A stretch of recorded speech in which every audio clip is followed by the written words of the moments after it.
ultimately, when you actually look at the difference between the two models, the model of let's just get a lot of people to buy our stuff. Let's go, like quantity. Let's get heaps and heaps of people to buy this thing versus let's find some people to buy this quality thing and stay with us long term.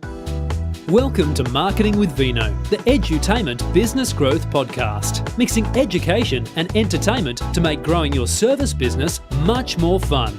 Your hosts, Quinton Venter, online marketing expert, and Gabby Kowalski, creator of the Business Freedom Formula, have a glass of wine and share powerful and up-to-date strategies to help grow your service business fast. Hey guys, welcome to another amazing episode. Marketing with Vino. Joining us is the most amazing Gabs. Welcome, Gabs. Hello, excuse me. Hello, awesome people. Hello, Quinton. Oh, cannot wait to get into this topic. We just started talking before we pressed record, and I got a bit excited. I think I ranted for about, 5 minutes, maybe 3. About that, yes. But let's cover the most important thing first. For those of you watching, you're noticing I don't have a wine glass. I've actually got something else. It is a cold brew coffee, and Gabby is joining us with wine. What are you sipping on, Gabs? I'm sipping on a beautiful a white wine today, Sauv Blanc by my trusted Oyster Bay. Oh, back to the Oyster Bay. I know. See, the old and trusty. I love the loyalty there. Old and trusty, that's right. Ladies and gentlemen, we want to have a chat to you. We want to have a chat to you about something really dear to my heart, and I know Quinton's too, and that is what makes marketing work and what doesn't, and how to ensure that your marketing works beautifully, your business lasts and stands the test of time, and you get to that place where you've got the time and money freedom, and you're really authentically serving others in a great way, where you feel good about yourself. You've got that feeling where you just, you get to your goal's been achieved, and you just feel yourself feeling like you've achieved it, you've done it. You can take a deep breath and enjoy the time and the money that comes with that. And I truly believe that in order to really understand how to market, we've got to go back in time. We've got to go on a bit of a journey. Yeah. Let's go on an adventure. Lead the way. That's it. We're going to take you on a bit of a journey. So at the end of this podcast, you'll be in a place where you'll have, the advantage over others in your marketplace simply by listening to this message. I know that that's a bold statement to make. However, I really do believe that. So let's go back in time and have a look at a couple of things. Right now, just before we go back in time, right now, Quinton, so many people are looking for the friggin' pill, the magic pill, the fast track, get me more clients now. And they're not really willing to do the work. They're like, oh, teach me this. And they're thinking they can execute some marketing projects in like a weekend or a day. Yeah. And these things are monster projects, especially when you go online. Now, why I bring this up is because this is the attitude. This looking for a magic pill, this trying to find the hack is actually what's causing people to not get results and stay stuck. Yeah. And this is why. When you look at business has been going for a long time, well before the internet. Apparently the internet started in the 80s, so Quinton reminded me a few minutes ago, because I was pretty sure it started in the 70s, but apparently not. But I think the first computer, 70s, something happened in the 70s. Yes. Steve Jobs there we was go. There, yeah. Something happened in the 70s. Anyway, the point is that we haven't had internet for very long, and we actually, in business, haven't been using the internet for, when you consider the time span of the human race, it's not a big thing, in the area of business. So let's have a look. To really understand business success, I believe we've got to go back in time. I believe we've got to go back in time way before TV and radio and internet, and sort of go, well, what were they doing back then, that had them succeed? How did some of these people, make their money? Because yes, internet does help us fast track in this time and age, but the fundamentals are always the same, and I believe that business owners have lost track of the fundamentals. So this is a journey into the past. And when we go back into the past and how business was done back then, there was traveling merchants that would take their businesses around the lands. They would, there'd be someone who sells carpets for the sake of a different product, and they would literally cart that from town to village to different places Yeah. Now, when they first started out in business, they were the new kid on the block. They hit the marketplace, but no one knew them, no one trusted them. They had to work a bit harder. They had to, create the relationships, create the bonds. They had to be out there a lot more. These days we call it hustle. Back then they just called it hard work. Yeah. That's a good way of putting it. And as a result of putting the effort in, traveling on the roads for weeks, months on end, they wouldn't come home for such a long time, because they had to get their product to their market. So here's where back then they had to get their thing, their message, their product in front of who? The Their audience. people. That's Yeah. right. No different to the way we do now, yeah? Yeah. However, they weren't thinking back then, oh, give me a magic pill. They weren't thinking, how can I get my stuff to everybody as fast as possible and not have to do much work at all? It's almost like they were prepared to just do the hard work because they knew what it had to take. There was no scapegoat. There was no, as you say, no magic pill. So they didn't know any better. To them, it was just like, yeah, cool. I got to do it, and I'm going to do it. Let's go. And so that's it. They'd get up and off they'd go, and they'd just go to work. Now, as time went on, what got these people to be successful was the fact that they had quality, they had built relationships. They would come into those towns, and they were expected now. People knew that, insert whoever, Quinton the carpenter was coming and was selling his whatevers. They knew this person was coming. They would tell their friends and family about this person. So over time, this person would build relationships, but they did it through quality. Quality was the most important thing back then. The ones that didn't have quality had shonky things. Yeah, they could come in, they could rip people off, but they could never come back again. Yeah, so the con ones, artists, yeah. Yeah, and mind you, it still works to this day. There are businesses that make cash quick and die because they kill their market. And back then it was the same thing. Con artists would come in, they'd make money, and that would be it. If they ever came back, they'd have no business. So the true business owner knows it's quality all the way. You can't cut corners. Really big piece of advice here, because no matter how good your marketing is, if you don't deliver an exceptional product or service, all that effort goes to nothing because that customer doesn't stay with you. And the key to business is keeping a client long term. Yeah. It's keeping a client long term and very happy and wanting to refer to you. Otherwise, it is very hard to be in business. So they knew this. Then, as time goes on, right, we'd have little villages, and even like, gosh, even in even not that long ago, like 100 years ago, you'd where obviously we don't have traveling merchants anymore, right? But like, go into recent times, like the 1920s, 40s, 60s, 70s, 80s even, I think it was roughly the 90s that it started to change. But when you look, this is how it went. We'd have John the Butcher. John the Butcher would be there for years. He knew your name. You'd come in, Quinton. Quinton, how are you, buddy? Oh, I got your favourite sausage. He'd remember that you like the specific kind of sausage. Yeah. And he'd tell you he got some fresh in. He'd have a chat with you. He was your mate, quite frankly. You knew him. Yeah. You didn't even on a personal level. You knew what's going on. He knows your family. You know who's where, what's going on. Yeah. That's it. You knew his kids, like they'd run around because it was just a part of life. And he always took care of you. He'd throw in, he'd buy 2 kilos of these sausages. He'd throw in an extra couple, just because he loves you. You'd come home and go, oh, I got an extra couple. That's really nice. And you wouldn't even realise until you got home. That's what Bob the Butcher, or John the Butcher, my apologies, keep my story straight.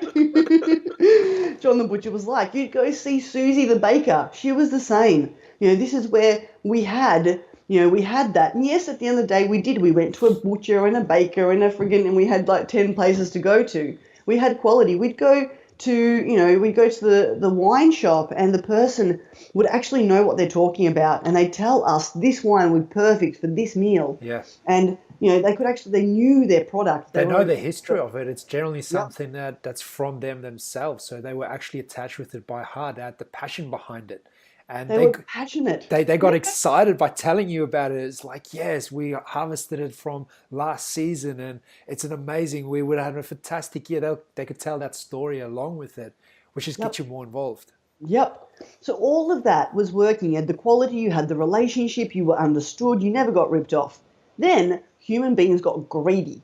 They were like, we want more. We want to be able to go to one place and get everything we need. We want it to be cheaper. More variety. We want more of it. Variety. That's right. And so, unbeknowing, we actually sacrifice connection and quality for convenience and quantity. Yes. And all of a sudden, big shopping centres are taking over, and John the Butcher has to put, out of business sign on his shop because he can't afford to keep up. And now you're going to these big shopping centres, and the people that are serving you are like teenagers that don't know shit about shit. Yeah, you can't connect with them. They're just robots. It's just beep, beep, and it just goes through. There's no personal connection anymore. You couldn't ask them a question about what was the season or when did you harvest it. That's it. Nope, you can't ask them any advice. Hey, is this nice? I don't know. I don't eat meat, they'd say. Now, here's the funny part, because these shopping centres, to actually be able to produce the quantity at the prices, had to find ways to cut costs, meaning that they had to find a way to cut quality, to be able to give you stuff, cheaper. However, it's never going to be like John the Butcher's stuff. It's unfortunately, it means it's coming from a different place. It's probably like fruits and veg were picked even, super green, so they lost their nutritional quality. They were frozen or refrigerated. Quality went downhill. Yeah. And so over years, what happened was we lived in this world and we started missing John the Butcher. We didn't even know it. We're like, oh, God, back those days, we'd go somewhere, ask for advice, and we didn't get it. And we're like, oh, friggin' hell. Yeah, we just found ourselves thinking, this sucks. Yeah. And the quality of our food went downhill too. And so all of a sudden, and I believe this happened a while ago, we actually wanted quality again. And this is where small businesses have actually been succeeding again, because people are welcoming them back. They love to be able to go in, and get quality and get decent stuff and great advice as well. What that takes me to, though, is that this is relationships. This is quality. This is get the message in this, that true business success, true marketing is never going to work long term unless you have a relationship and you have a quality product or service. Yeah. Would you agree with that? 100%. And it reminds me of modern day back in time doing business. When you go to the markets, when's the last time that you've actually gone to the markets, Gabs? When's the last market that you visited? I actually usually go often. I love farmers markets. Yeah, and we just came back from Canberra on the weekend, and we went to go to their farmers market. And markets are one of the places that I love to go and explore and to see how humans behave, because once you get to one of their shops, their little stalls, they're prepared to help you in such a way where it's like, here, try it, take this, have some of this, or this here has been handcrafted, or this has been made by such and such, or I resourced this from here. Like, they go they get into it because it is their own stuff again. And like, if you go and buy bread from the market, they'll have little bits and pieces chopped up right in front of you, versus where you go to Coles or to Woolworths, it's they're already in a packet. Like, you just go and you pick it up. Fresh fruits, vegetables, cheeses, all of it, butter, everything. It all tastes better. The people know their shit. You can ask people, and they tell you, they tell you they know it in and out. Yes. Like, I know every time I go to farmers market, they say that the people that are really good at selling are really easy to sell to, and oh my God, it's easy to sell me. Me too. But every time I go, I'm like, oh, what's this? They'll tell me a story, and I'm like, oh, I want one. I come home with all this stuff. Yeah. But I love it. I love the experience. It's a beautiful thing. It's funny, ultimately, when you actually look at the difference between the two models, the model of let's just get a lot of people to buy our stuff. Let's go, like quantity. Let's get heaps and heaps of people to buy this thing, versus let's find some people to buy this quality thing and stay with us long term. People were loyal to Bob the Butcher. Yes, of course, they unfortunately, were mesmerized by the big shops and abandoned John the Butcher and wish he could come back now. Ultimately, though, who is loyal? Like, these people would never go buy from a different butcher. They'd never, if another butcher opened in the same town, There's no way they'd make it because John the Butcher had built so many relationships. Yeah. You just don't compete. There is one butcher in the town. That's it. You know, why do I share this? Because when the Safeways, the Coles, the Woolworths, the insert whatever big brand of shopping, grocery shopping you have that's convenient to you, when these guys came on board, people weren't loyal to them. You know that if someone was driving home and they needed to get some food, and they wouldn't specifically go, like if they normally shopped at Safeway close to home. Let me put it to you differently. They normally shopped at a Safeway close to home. Yeah. You know, not loyal to it. It was just convenient. If they were somewhere further away and needing to go shopping, and Coles was right there and Safeway was 5 minutes down the road, there's no way they'd drive the extra 5 minutes. Yeah, yeah. They weren't loyal. They just wanted to go in and get the thing. And this is where it's important to get to, that when you're building a true relationship and when you give true quality, people become loyal. They're loyal to you. They don't want to leave you. They want to stay with you. Yeah. You know, ultimately, as consumers, we don't want to have to change. You know, we do want to find one thing we love and we trust that we know delivers the results. We've got other things to worry about in our life. We don't want to have to find a new friggin' butcher every day because the meat sucked. Yeah. You know, does that make sense? Yeah. So to me, the key part here is before you even worry about, you know, what do I do to market, make sure that your intention is to build a relationship and that your market is a place you want to actually know, that you like your marketplace, that you want to hang out with your marketplace, that you've chosen a piece of the marketplace that you actually like to spend time with. And two, make sure that what you have to offer, you're always looking at improving, and you come from a place of just standing in I need to hold a high standard, I need to produce awesome quality and get my clients brilliant results and outcomes. Then you're ready to market. Then your marketing actually works really well because the underlying tone of that intention ends up being injected into your marketing. Yeah, so true. It's once you actually understand the foundation of it, that it's all relationship based, you can apply that thinking to whatever media stream you want to, whatever is the next shiny object that's currently out there. Once you own that, the fact that you can master the relationship, you can apply that to anyone or to any media channel, and from that you don't need to go and learn the next best thing, because you'll just apply your own flair to it, how you best create relationships, where it takes away all of these amazing new tactics that everyone is bragging on about. It's like, I've got the best way, or no, mine's the best way. I achieved X within Y amount of days, and so can you. Like, use my proven formula, do this, do that. But at the end of the day, when you know what is true on a foundation level, you can test and measure to know exactly what's working for you. That's your North Star, in the sense of being actually there to serve. Yeah, definitely. And it's funny, like, you know, when you go back to having a look at old school stuff before internet, they were still using the same strategies we use online, which is give-based. You know, you'd walk into a store, and what would they have? They'd have samples. They'd have samples of, so you walked into a bakery and they'd be little, you know, chopped up samples of their cakes and their croissants and their breads and all of that kind of stuff. Yeah. No different to us online creating content and having opt-ins.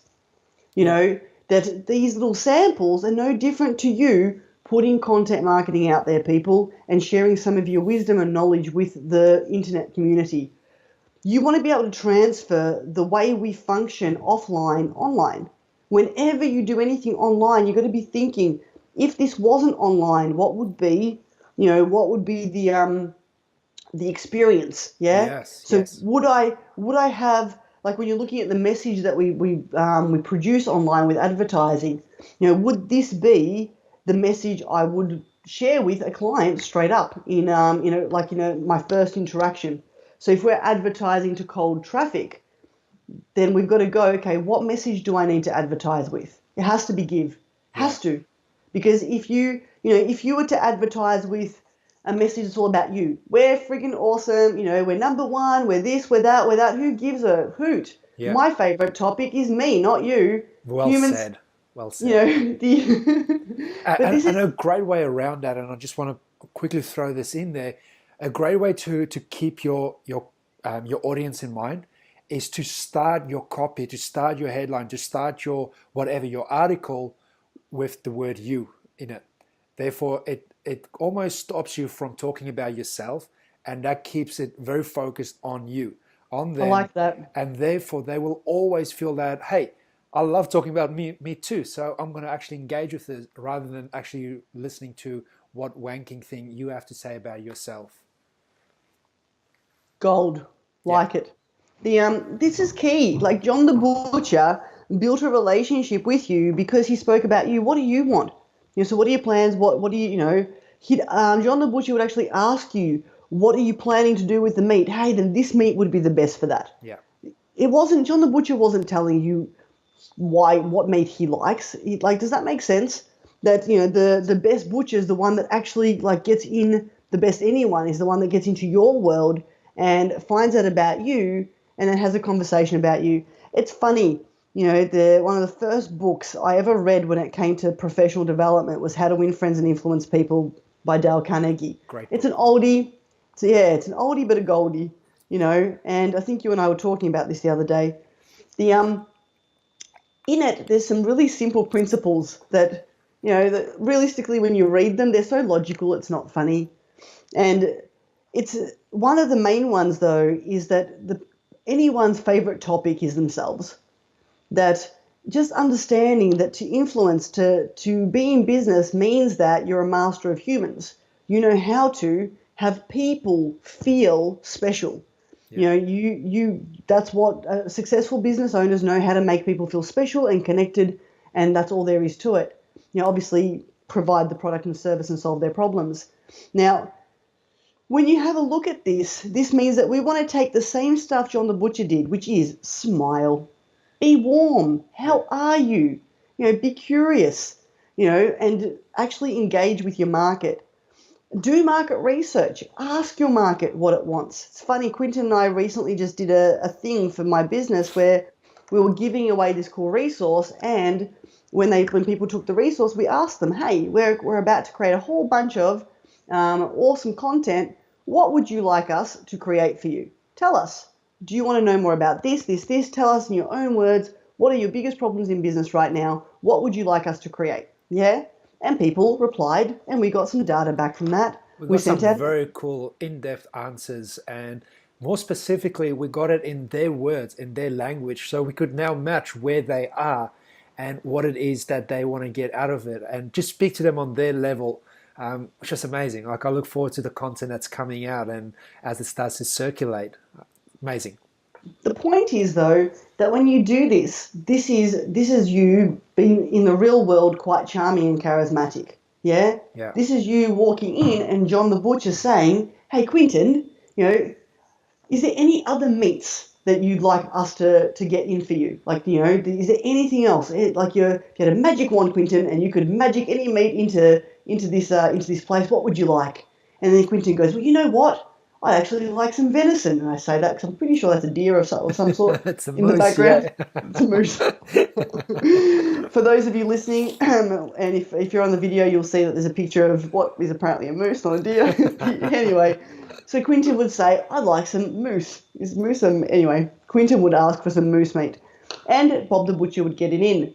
Now, here's where business owners make a mistake. They assume what their market wants without asking it. Assumptions kill people, relationships and everything. The assumption is bad. Yeah, well, your assumption is always your projection onto others, meaning that if I'm a butcher, right, like for me, that would mean that I'm just going to stock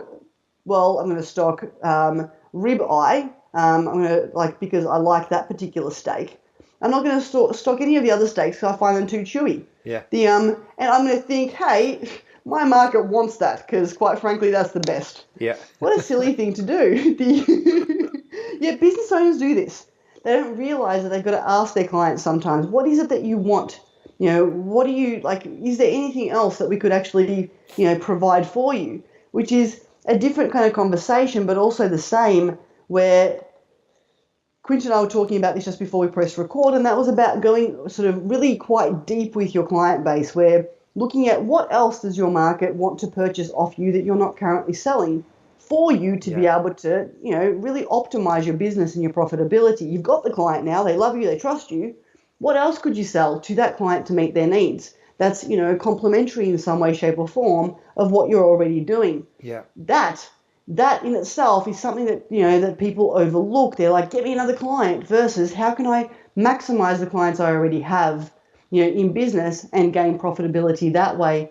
When we really engage, when we follow the principles of how to win friends and influence people and actually give a shit about others and ask questions and are interested to know the answers, I believe we get much better results. And when we market, with the intention to be interesting, to be valuable to the other person, we actually get better results. So think about giving in our marketing. Think about building a relationship, but also understand that when it comes to marketing, you've got to get that there's going to be like a time where they need to feel safe with you. A new client's going to need to feel safe with you before they come in and become a loyal client. So stop looking for the magic pill. Get out there, get your cart, travel to the lands, build the relationships, sell your stuff, do the work, and you'll find the whole thing works if you focus on relationships and focus on giving quality. What would you add to that? I would add to that you don't physically have to leave your house for a lot of this. That you It's can a just. metaphor.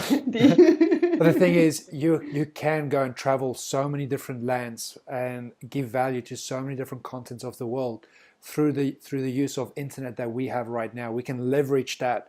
We can scale our own ability to be able to affect people around the world. And even if you are a local hairdresser that only physically can service clients in your local area, there's nothing stopping you from doing tutorials on how other people around the world can also achieve $1 million haircut and how they can feel pretty, they can feel beautiful, and share that wisdom, because that there on its own is something that has been inspired from you. And who knows that you have a product line that may be coming out by the end of the year, or you get a joint venture going on, which allows you to sell internationally. And through that, you are now have a database of people who you've built trust with along the way, and for you to then have the next solution for them. And that is where we go deeper rather than just overall wide. Yeah. And I love that too, because ultimately this is the thing. The internet now gives us the ability to travel across all the lands without having to leave our own home. Yeah. That what that merchant did, oh my God, we can 100x, because he could literally only go as fast as his horse would take him. And you can his only horse and carry cart, as much as well. as his cart would carry. Yeah. And if he'd be gone for months on end, we've got the ability to go global in an instant. Global. Without leaving our home. And that's phenomenal. Yeah. And for like, beautifully said too, Quinton, because, saying, well, you could be thinking, what's the point of going global and sharing messages? I've got a product that's local. Consider just for a second, that your marketplace may want other products. That could be something that you sell on a global scale online through your website. Could be. Yeah. Regardless though, share locally. You don't have to share globally. Share Australia-wide or wherever you are. Either way, it's about getting your message out there. Just like the merchant would get out and show people, go to the people. With our marketing, we've got to go to the people. Where are our clients? Where are they? Let's find them and let's make a friendship occur. Let's build a relationship with them. Let's say, hey, Quinton, how are you? I'm Bob. I'm a butcher. I'm new to the area. Nice to meet you, Bob. here's a beautiful steak for you and your family. I'd like to give that to you for you to try. And if you love it, please come back for more. Love it. And tell your friends about it. And tell your friends.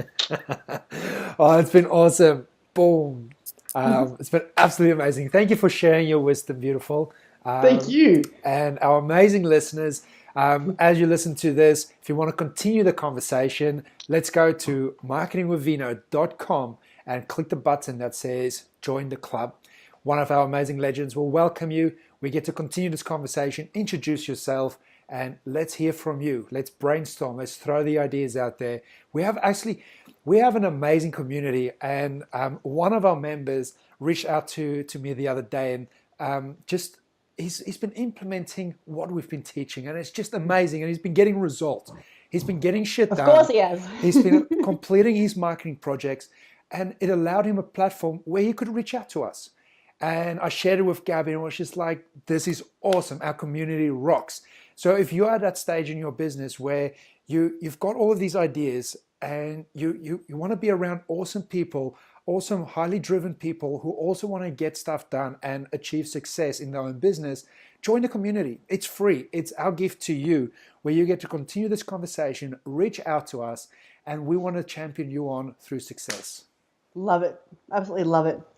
Quinton, it's always a pleasure and honor. Freaking love you, you sexy beast.